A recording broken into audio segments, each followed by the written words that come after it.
Hello friends, welcome to my channel Aarambh classes. आज के इस वीडियो में हम लोग बीपीएससी टीआरई क्लास 6 to 8, 9, 10 और 11, 12 के लिए हिस्ट्री के प्रैक्टिस सेट और पीवाईक्यू को आपके साथ सॉल्व करेंगे। इस बुक में क्लास 6 से लेकर 12 तक सभी चैप्टर्स के एनसीईआरटी और एससीईआरटी बेस्ड पीवाईक्यू दिए हुए हैं। इसके साथ ही BPSC TRE 1, 2, 3, DSSB TGT PGT, KVS TGT PGT, NVS TGT PGT और ईएमआरएस में जो भी हिस्ट्री के क्वेश्चन पूछे गए हैं वो सभी दिए हुए हैं। तो बिना देर किए चलिए आज का ये वीडियो शुरू करते हैं।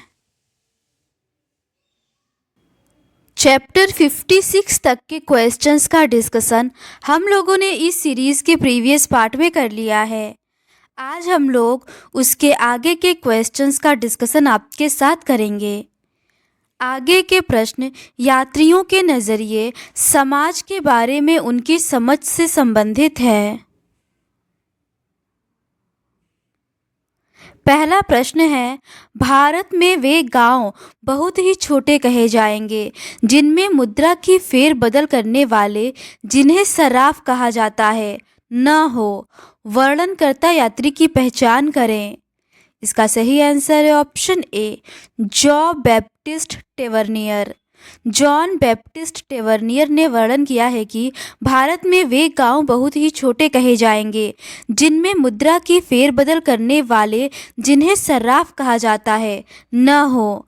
टेवर्नियर एक फ्रांसीसी यात्री था जिसने भारत की 6 बार यात्रा की थी।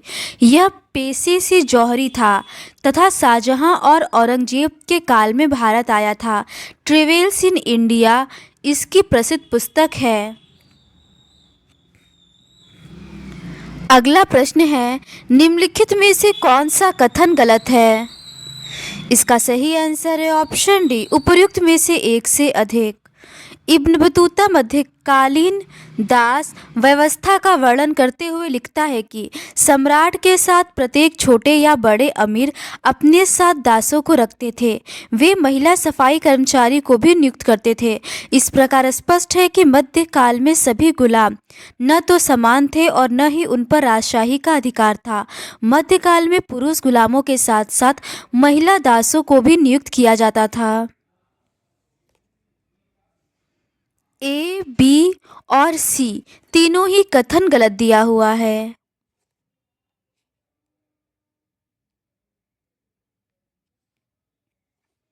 अगला प्रश्न है, महमूद गजनी ने अपने आसपास कवियों का समूह एकत्रित कर रखा था जिन्होंने अनेक रचनाएं संकलित की। उनमें से सबसे उत्कृष्ट कवि कौन था? इसका सही आंसर है ऑप्शन बी, फिरदौसी। महमूद गजनी ने अपने आसपास कवियों का समूह एकत्र कर रखा था जिन्होंने अनेक रचनाएं संकलित की। उनमें से सबसे उत्कृष्ट कवि फिरदौसी था। शाहनामा इसकी प्रसिद्ध पुस्तक है। फिरदौसी का जन्म 10वीं शताब्दी में खुरासान के तुस नामक कस्बे में हुआ था। असदी नामक कवि ने उसे शिक्षा दी और कविता की ओर प्रेरित किया। अलबरूनी उतबी जैसे अन्य विद्वान भी महमूद गजनी के दरबार में रहते थे। इस प्रकार महमूद मुस्लिम इतिहास का सबसे प्रसिद्ध शासक था। उसके बारे में प्रोफेसर हबीब ने लिखा है कि महमूद मिशनरी नहीं थे, परिवर्तन उनका ध्येय नहीं था। अगला प्रश्न है, यह किसने कहा? महमूद मिशनरी नहीं थे, परिवर्तन उनका ध्येय नहीं था। इसका सही आंसर है ऑप्शन सी, हबीब।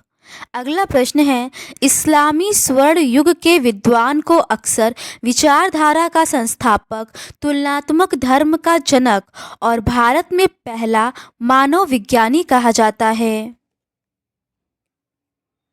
इसका सही आंसर है ऑप्शन है, अलबरूनी। अलबरूनी का जन्म आधुनिक उज्बेकिस्तान में स्थित ख्वारिज्म, जिसे आधुनिक समय में खीवा के नाम से जाना जाता है। अलबरूनी एक महान गणितज्ञ, दार्शनिक, ज्योतिषी और संस्कृत का विद्वान था। महमूद गजनवी उसकी योग्यता एवं विद्वता से प्रभावित हुआ और उसे राजदरबार में सम्मानित स्थान प्रदान किया। महमूद गजनी के आक्रमण के समय वह कई बार भारत आया और गया। उसने यहाँ की सामाजिक, राजनीतिक, साहित्यिक, भौगोलिक, दर्शन और संस्कृत पर गहन अध्ययन किया। वह कई भाषाओं का जानकार था, इसीलिए उसे किसी भी भाषा के ग्रंथों का अनुवाद करने में आसानी हो जाती थी। उसने अरबी भाषा में किताब उल हिंद नामक पुस्तक की रचना की। इस पुस्तक में उसने बताया कि सोमनाथ की मूर्ति का निर्माण ठोस सोना से किया गया था। अल-बरूनी की महत्ता को देखते हुए उसे विचारधारा का संस्थापक, तुलनात्मक धर्म का जनक और भारत में पहला मानव विज्ञानी कहा जाता है। अगला प्रश्न है, अल-बरूनी के अनुसार सोमनाथ की मूर्ति का निर्माण किससे किया गया था? इसका सही आंसर है ऑप्शन बी, ठोस सोने से। अगला प्रश्न है, कौन से मुस्लिम हमलावर के साथ अल-बरूनी भारत आया? इसका सही आंसर है ऑप्शन ए, महमूद गजनी।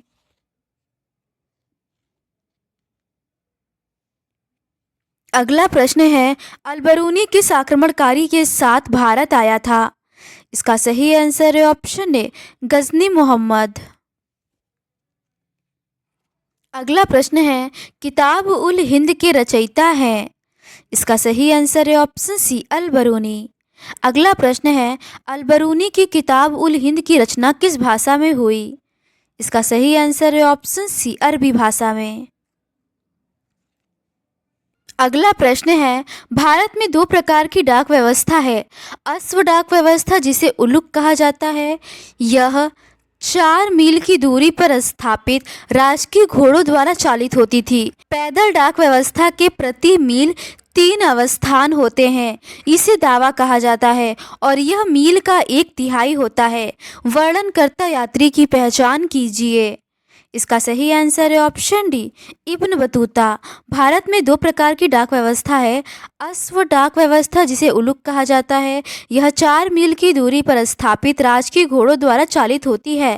पैदल डाक व्यवस्था के प्रति मील 3 अवस्थापन होते हैं, इसे दावा कहा जाता है और यह मील का 1/3 होता है। उक्त वर्णन मोरक्को निवासी इब्न बतूता का है, जो 1333 ईस्वी में मोहम्मद बिन तुगलक के काल में भारत आया था। अगला प्रश्न है, सल्तनत काल में उलुक क्या था? इसका सही आंसर है ऑप्शन बी, घोड़ा पोस्ट। अगला प्रश्न है, प्रसिद्ध यात्री इब्न बतूता, जिसने यात्रा वृत्तांत की रचना की, दिल्ली के किस सुल्तान का समकालीन था? इसका सही आंसर है ऑप्शन सी, मोहम्मद बिन तुगलक का। प्रसिद्ध यात्री इब्न बतूता, जिसने रहला यात्रा वृत्तांत की रचना की, दिल्ली के सुल्तान मोहम्मद बिन तुगलक के काल में भारत आया था। इब्न बतूता मोरक्को का निवासी था तथा 1333 ईस्वी में भारत आया था। मोहम्मद तुगलक ने उसे दिल्ली का काजी नियुक्त किया। बाद में मोहम्मद तुगलक ने उसे अपना दूत बनाकर चीन भेजा। सल्तनत काल में डाक व्यवस्था का विस्तृत विवरण इब्न बतूता देता है। इब्न बतूता के अतिरिक्त दिल्ली सल्तनत के बारे में जानकारी मार्को पोलो, अथनासियस निकातन जैसे यात्रियों ने भी दिया है। अब्दुर रज़्ज़ाक 1443 ईस्वी में देवराय द्वितीय के समय भारत आया था। उसने विजयनगर साम्राज्य के बारे में विस्तार से लिखा है, न कि दिल्ली सल्तनत के इतिहास पर। अगला प्रश्न है, किस विदेशी यात्री के दस्तावेज दिल्ली सल्तनत के इतिहास पर प्रकाश नहीं डालते हैं? इसका सही आंसर है ऑप्शन बी, अब्दुर रज़्ज़ाक। अब्दुर रज़्ज़ाक के दस्तावेज विजयनगर साम्राज्य पर प्रकाश डालते हैं। अगला प्रश्न है, 17वीं शताब्दी के उत्तरार्ध में चीनू सराह का दौरा करने वाला प्रसिद्ध फ्रांसीसी यात्री कौन था? इसका सही आंसर है ऑप्शन डी, जीन बैप्टिस्ट टावर्नियर। 17वीं शताब्दी के उत्तरार्ध में चीन सूरा का दौरा करने वाला प्रसिद्ध फ्रांसीसी यात्री जीन बैप्टिस्ट टावर्नियर था। वह 6 बार भारत आया था। उसने सूरत, आगरा, बुरहानपुर, ढाका, चीन सूरा, गोवा, गोलकुंडा आदि शहरों की यात्राएं की थी। व्यावसायिक रूप से वह जौहरी था और उसने अपने यात्रा वृत्तांत में भारतीय हीरो के व्यापार तथा खनिजों के बारे में विस्तार से लिखा है। उसी प्रकार निकालो मनुची और फ्रैंकायस बर्नियर पेशे से डॉक्टर थे तथा वे औरंगजेब के समय भारत आए थे। मनुची मुगल साम्राज्य में घटने वाली घटनाओं जैसे उत्तराधिकार का युद्ध का प्रत्यक्षदर्शी था।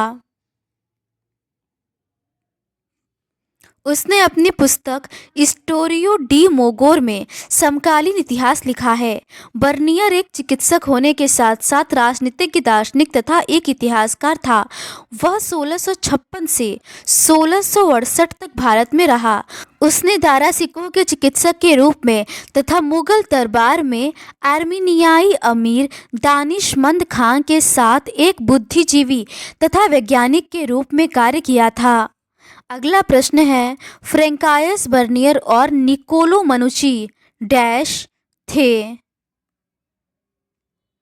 इसका सही आंसर है ऑप्शन बी, डॉक्टर। अगला प्रश्न है, सूची 1 को सूची 2 से सुमेलित कीजिए और नीचे दिए गए कूट से सही उत्तर का चयन करें।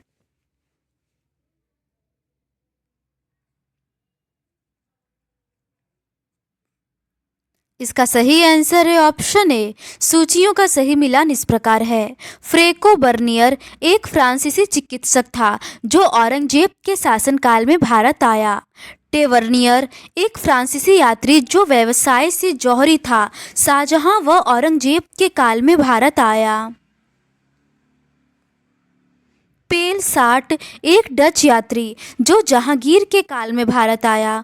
और राल्फ फिच एक अंग्रेज यात्री जो अकबर के काल में भारत आया। अगला प्रश्न है, निम्नलिखित में से सल्तनत काल में कौन सी नई फसल को प्रयोग में लाना प्रारंभ किया। इसका सही आंसर है ऑप्शन सी, नील। नील सल्तनत काल में शुरू की गई फसल है। पान का उद्भव स्थल मलाया द्वीप है। इब्न बतूता ने नारियल और पान का भी वर्णन किया है।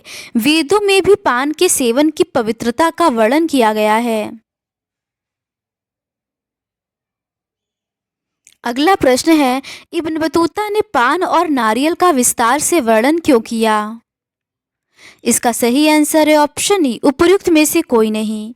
इब्न बतूता ने पान और नारियल के विस्तार से वर्णन इसलिए किया था क्योंकि बहुत से लोग इन वस्तुओं से अपरिचित थे। इब्न बतूता पान के बारे में लिखता है कि पान के वृक्ष को अंगूर की लता की तरह उगाया जाता है तथा इसे खाने से पहले सुपारी ली जाती है। नारियल के बारे में लिखते हुए कहता है कि इसके वृक्ष स्वरूप में सबसे अनोखे तथा प्रकृति में सबसे विस्मयकारी वृक्षों में से एक है। ये बिल्कुल खजूर के वृक्ष की तरह दिखते हैं। अगला प्रश्न है, बर्नियर का मानना था कि। इसका सही आंसर है ऑप्शन सी, भारत में भूमि का स्वामित्व केवल राजा के पास है। बर्नियर के अनुसार भारत और यूरोप के बीच मूल भिन्नताओं में से एक भारत में निजी भू स्वामित्व का अभाव है। उनका मानना था कि मुगल साम्राज्य में सम्राट ही समस्त भूमि का मालिक था, अर्थात भारत में भूमि का स्वामित्व केवल राजा के पास था। आगे वह लिखता है कि सम्राट ही भूमि को अपने अमीरों के बीच बांटता था। अगला प्रश्न है, भारत में दासों का उपयोग निम्नलिखित में से किस उद्देश्य के लिए किया जाता था। इसका सही आंसर है ऑप्शन डी, उपर्युक्त में से एक से अधिक। इब्न बतूता के विवरण से स्पष्ट होता है कि मध्यकाल में दासों को दरबारों में संगीत और नृत्य प्रस्तुत करने, पालकी ढोने, रईसों पर नजर रखने के लिए आदि कार्यों के लिए प्रयुक्त किया जाता था।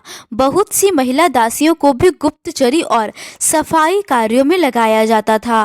ए, बी और सी तीनों ही कथन सही है।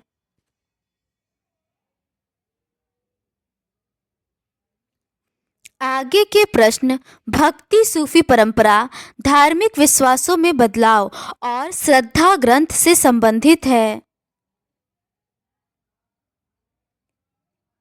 अगला प्रश्न है, महान और छोटी परंपराएं शब्द किसने गढ़े। इसका सही आंसर है option C, Robert Redfield.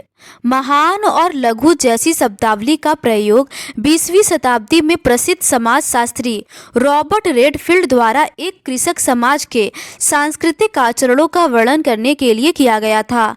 Redfield ने समाज में किए जाने वाले कर्मकांडों को महान परंपरा की संज्ञा दी। इसके विपरीत किसानों द्वारा अपनाई गई वे परंपराएं जो कर्मकांडों से भिन्न थी, उन्हें लघु परंपरा का नाम दिया गया।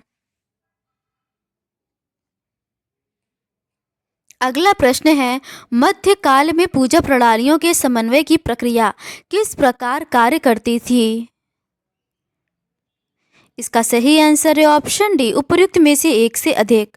मध्यकाल में पूजा प्रणालियों के समन्वय के लिए दो प्रक्रियाएं कार्य कर रही थी। पहली प्रक्रिया ब्राह्मणी विचारधारा के प्रचार की थी। इसका प्रचार पौराणिक ग्रंथों की रचना, संकलन और परिरक्षण द्वारा हुआ। इन ग्रंथों का संकलन इस प्रकार किया गया था कि वैदिक शिक्षा से वंचित स्त्रियां एवं शूद्र तथा अन्य सामाजिक वर्ग इसे पढ़ सकें और इसका लाभ उठा सकें। दूसरी प्रक्रिया के अंतर्गत स्त्री, शूद्रों तथा अन्य सामाजिक वर्गों की आस्थाओं और आचरणों को ब्राह्मणों द्वारा स्वीकृत किया जाना था।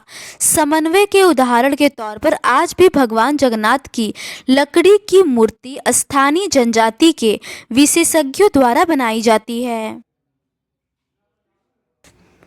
अगला प्रश्न है, भक्ति परंपराओं को किन व्यापक श्रेणियों में वर्गीकृत किया गया है? इसका सही आंसर है ऑप्शन ए, सगुण और निर्गुण। भक्ति परंपराओं को सगुण और निर्गुण नामक दो श्रेणियों में बांटा गया था।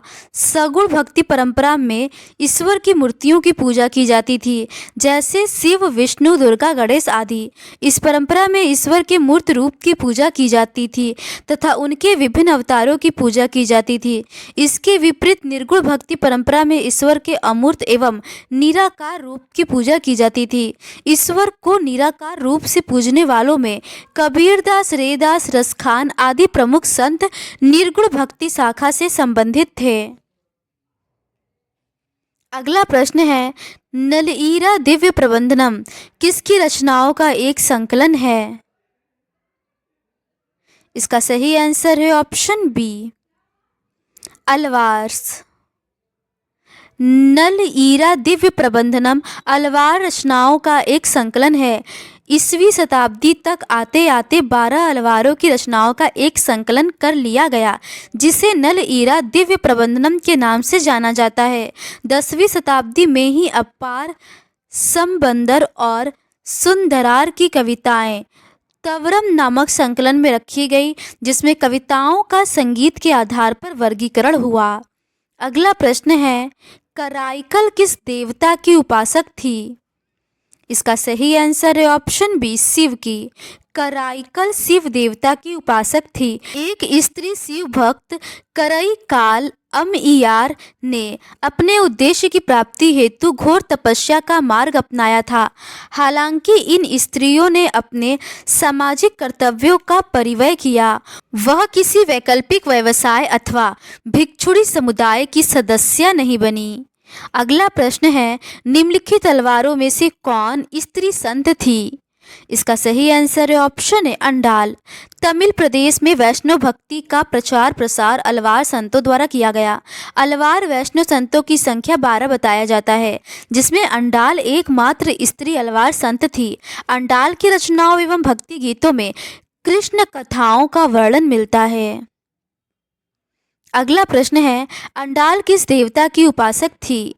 इसका सही आंसर है ऑप्शन है, विष्णु की। अगला प्रश्न है, नयनार थे। इसका सही आंसर है ऑप्शन सी, सन्यासी। लगभग 6ठी शताब्दी में अलवारों तथा नयनार संतों का उदय हुआ था। नयनार संतों की कुल संख्या 63 थी, जो कुम्हार, अस्पृश्य, कामगार, किसान आदि जातियों में उत्पन्न हुए थे। इनमें सर्वाधिक प्रसिद्ध संत अप्पार, समबंदर, सुंदरार और मणिकवाचकर थे। इनके गीतों का संकलन तेवरम तथा तिरुवाचकम नामक ग्रंथों में किया गया था। अलवार संतों की संख्या 12 थी और वे विभिन्न जातियों में से आए हुए थे। इनमें सबसे प्रसिद्ध पेरी अलवार तथा उनकी पुत्री अंडाल, तोंडर डिप्योडी अलवार और नम्मालवार थे। इनके गीतों को दिव्य प्रबंधनम ग्रंथ में संकलित किया गया है। प्रसिद्ध अलवार संत अंडाल ने अपने भजन गान में भगवान कृष्ण के बचपन और युवावस्था का गान किया। तमिल में अलवार भजन ज्ञान भगवान विष्णु और उनके अवतार राम और कृष्ण की स्तुति में रचे गए। अगला प्रश्न है, अलवारों के संबंध में निम्नलिखित वक्तव्यों पर विचार करें। पहला है, प्रसिद्ध अलवार संत अंडाल एक महिला संत थी। दूसरा है, नम अलवार महानतम अलवारों में से एक निम्न जाति के शूद्र थे। तीसरा है, तमिल में अलवार भजन गान भगवान विष्णु और उनके अवतार राम और कृष्ण की स्तुति में रचे गए। चौथा है, अंडाल ने अपने भजन गान में भगवान कृष्ण के बचपन और युवावस्था का गान किया। नीचे दिए गए कोट से सही उत्तर का चयन करें। इसका सही आंसर है ऑप्शन डी। पहला, दूसरा, तीसरा और चौथा चारों सही है। अगला प्रश्न है, ब्राह्मण बसवन्ना किस आंदोलन के उद्भव के लिए प्रसिद्ध है? इसका सही आंसर है ऑप्शन डी, उपर्युक्त में से एक से अधिक। ब्राह्मण वासवन्ना वीर शैव लिंगायत आंदोलन के उद्भव के लिए प्रसिद्ध हैं। 12वीं शताब्दी में कर्नाटक में एक नवीन आंदोलन का उद्भव हुआ जिसका नेतृत्व बासवन्ना नामक एक ब्राह्मण ने किया। बासवन्ना कलचुरी राजा के दरबार में मंत्री थे। इनके अनुयायी वीर शैव व लिंगायत कहलाए। अगला प्रश्न है, किसके प्रभाव में ऐसा माना जाता है कि पल्लव राजा महेंद्र वर्मन प्रथम ने जैन धर्म का परित्याग कर शैव धर्म को स्वीकार कर लिया था? इसका सही आंसर है ऑप्शन ए, अप्पार। ऐसा माना जाता है कि शैव संत अप्पार के प्रभाव में पल्लव राजा महेंद्र वर्मन ने जैन धर्म का परित्याग कर शैव धर्म को स्वीकार कर लिया था। अप्पार को दास मार्ग का प्रतिपादक माना जाता है। पहले ये पाटलिपुत्र के एक जैन मठ में जैन भिक्षु थे।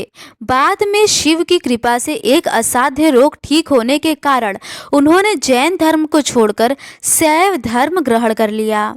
अगला प्रश्न है, निम्नलिखित में से कौन शिव की संहार मूर्तियों में सम्मिलित नहीं है? इसका सही आंसर है ऑप्शन डी, किराता अर्जुनी मूर्ति। शिव की कई प्रकार की मूर्तियां मिलती हैं जैसे संहार प्रकार, अर्धनारीश्वर, हरिहर कल्याण सुंदर आदि। इनमें से संहार प्रकार की मूर्तियों में कालार मूर्ति, सर्वेश मूर्ति, मलकार मूर्ति आदि प्रमुख हैं। किराता अर्जुनियन मूर्ति में किरात वेशधारी शिव व अर्जुन के बीच हुए युद्ध को दिखाया गया है। इस मूर्ति को संहारक मूर्ति नहीं माना जाता है। अगला प्रश्न है, निम्नलिखित शैव विभूतियों को तिथि क्रमानुसार व्यवस्थित कीजिए। पहला है अप्पर, दूसरा है लकुलिश, तीसरा है श्रीकंठ और चौथा है बसव। नीचे दिए गए कोट की सहायता से सही उत्तर का चयन करें। इसका सही आंसर है ऑप्शन सी, सबसे पहले तीसरा, फिर दूसरा, फिर पहला और चौथा होगा। शैव विभूतियों का सही क्रम इस प्रकार है। श्रीकंठ ये पाशुपत संप्रदाय से संबंधित है। उसके बाद लकुलिश ये भी पाशुपत संप्रदाय से संबंधित है। अप्पर 7वीं-8वीं सदी के नैनार संत थे और बसव 12वीं सदी के लिंगायत संप्रदाय के शैव संत थे। तो आज के इस वीडियो में बस इतना ही। इस सीरीज़ के नेक्स्ट पार्ट में हम लोग इस्लामी परंपरा से संबंधित प्रश्नों का डिस्कशन आपके साथ करेंगे। अगर आपको ये सीरीज़ पसंद आती है तो please do subscribe to my channel and like this video. Thank you.